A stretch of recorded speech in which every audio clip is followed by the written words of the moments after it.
guys, Rotary-46 here, welcome yourselves to what I hope will be a weekly series where I round up all the news from the week's motorcycle related stuff, including sports results and stuff like that. Like I said, I hope this will be a weekly series that I will do every Friday, although there won't actually be one next week because I'm away on holiday.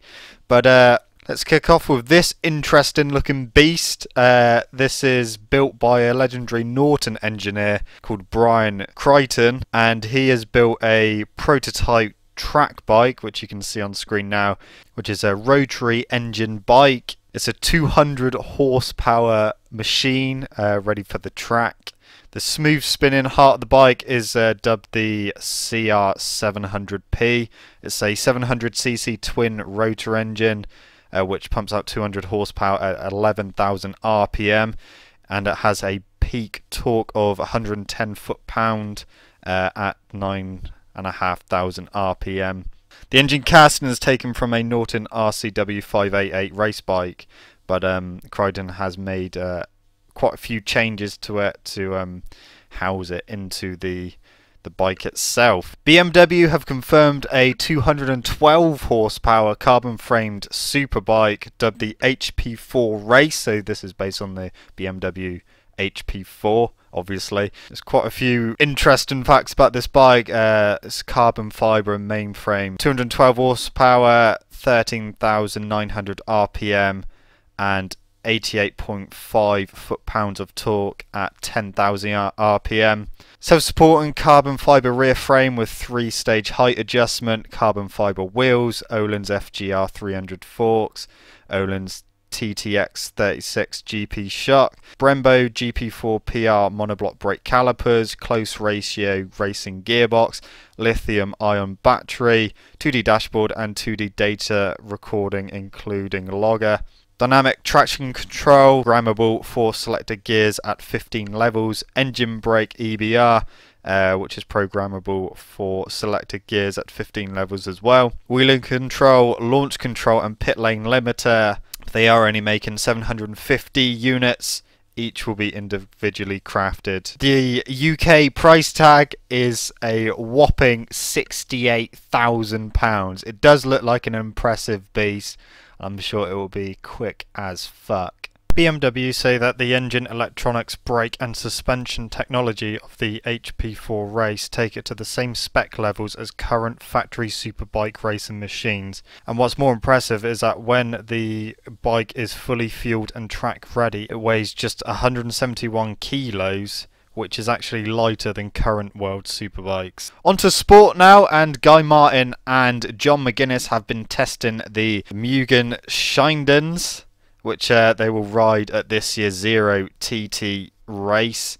They've been testing it in Japan. It is, of course, an electric bike, and both have been pretty impressed with the bike's performance. Both saying it is very smooth to ride, but they did both state that, obviously, being an electric bike and having loads of batteries and motors on it, it is a very heavy bike, and it is a lot of bike to try and get stopped. It does weigh 1/4 ton. So it is a pretty heavy bike, but they've been happy with the aerodynamics, the seat height, and the bike has been narrowed slightly to make it feel a bit lighter. They did state that the new motor does feel strong. World Endurance Championship at Le Mans 24 Hours saw Yamaha take 1-2 with GMT 94 Yamaha consisting of David Checker, Niccolo Canepa and Mike DeMeglio taking the win by only 19.8 seconds ahead of Yacht Yamaha of Brock Parks, Marvin Fritz and Kota Nozane, which, if you think about it, over a 24-hour period, just 19.8 seconds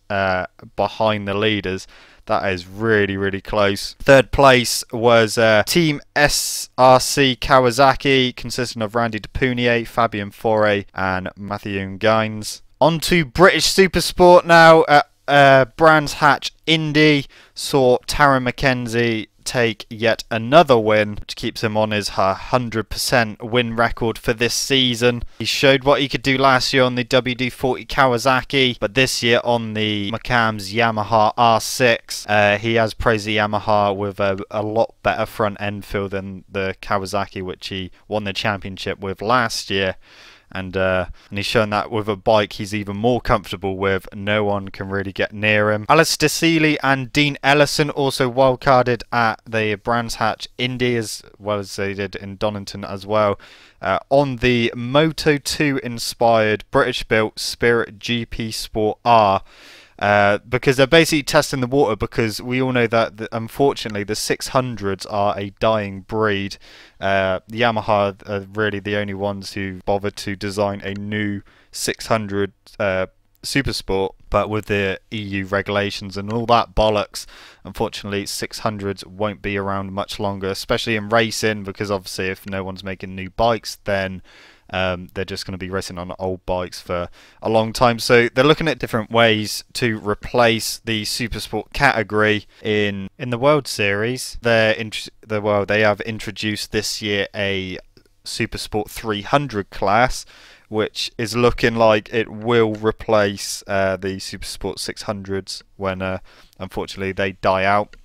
And British Supersport, like I said, Alistair Seeley and Dean Ellison wildcarded on Moto2 inspired Spirit 600s, which, well, as I say, are Moto2 bikes. They're testing to see if the British Supersport 600 category can be replaced by Moto2 bikes. Quite interesting looking bike. It is powered by a Triumph 675cc triple cylinder engine and weighs at 140 kilos. They were running slick tyres as well, but because the bikes didn't meet the criteria, they couldn't actually score any points. They just wanted to kind of see whereabouts they fit in with the rest of the Super Sport bikes. British Superbikes now at Brands Hatch Indy as well saw Luke Mossey not only take his first win, but his first double ever in the Superbike category. He has been showing impressive speed last year as well as this year. He got on the podium at Donington,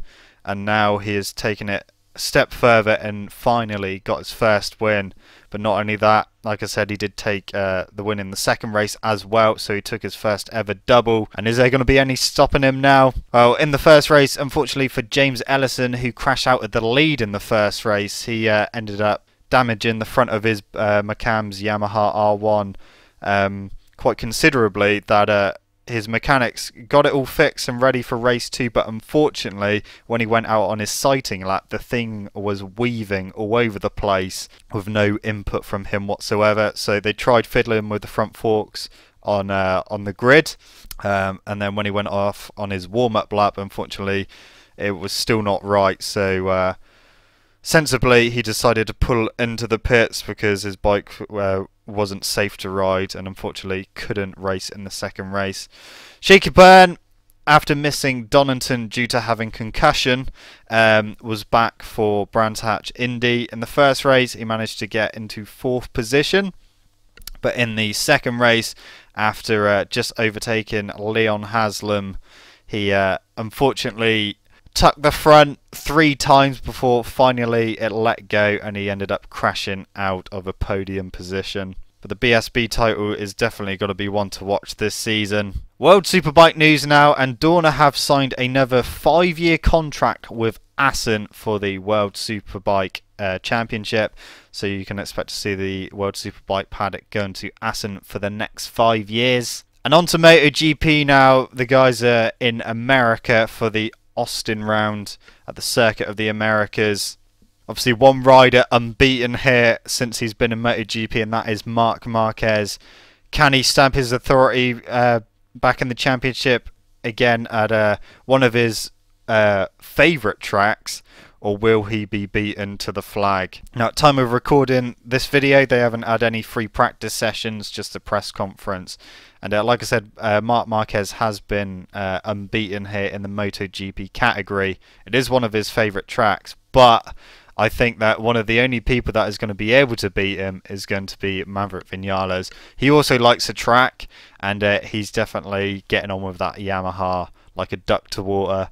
Whether they can make the Yamaha work, because there hasn't really been a Yamaha circuit, it's been more of a Honda circuit. If they can get that Yamaha sorted for the circuit, the America track, then he's definitely going to be up there with Marquez. Also Rossi as well, he has shown some good speed despite crashing out last year in the race. It'll be interesting to see if he struggles again in free practice and qualifying, but even if he does, you can expect to see him at the front in the race. But whether he can get with Marquez and Vinales, we'll have to wait and see.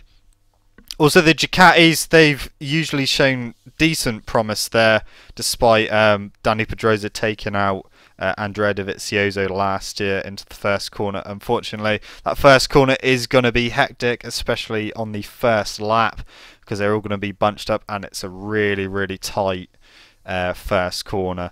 So hopefully they can all get through there nice and cleanly, but it will be a real cracking race. I can't wait to see what happens during the race. Unfortunately, I won't be doing a podcast next week for round 3 of MotoGP due to the fact that I am on holiday, so won't be able to do the podcast with the road runners, unfortunately. But I will definitely be back for the next round to do a podcast. So yeah, that is it for the news for this week, guys. I hope you enjoyed this video. Like I said, I hope to make it a weekly thing. It's just something I've been thinking about doing for quite a while, and there's always obviously news within the motorcycle community. So hopefully I can do these sorts of videos every Friday. But anyway, guys, that's it from me. Thank you so much for watching. Don't forget to leave this video a like if you enjoyed it. Subscribe to my channel for more content. I shall see you guys in the next video. See you!